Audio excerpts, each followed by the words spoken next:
Hi guys, I'm James from Quality Craftsmen. I recently completed a bathroom install that sort of touched me and as well touched the client's life. I did a bathroom install for Gloria. She was about 28, 29 years old.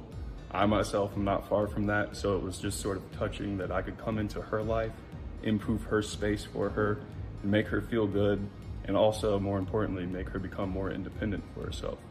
While we were there, we upgraded the plumbing inside the house behind the walls, which really needed it.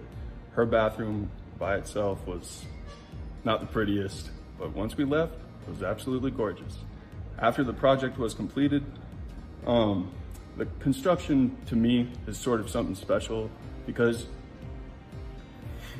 when you get into a job, you're leaving your mark on a person's house, and what you touch is going to be there forever. So when you're installing it, you want to take your pride, your time, your care, everything, and do it right. And after leaving this job, it just sort of made me grateful that I have my 2 hands and 2 feet, and I'm able to provide a service for people that will really help them improve their lives in places, and more importantly, you're investing money into your house or your place that you live. And, I'm James Roberts, and I'm proud to be with Quality Craftsmen.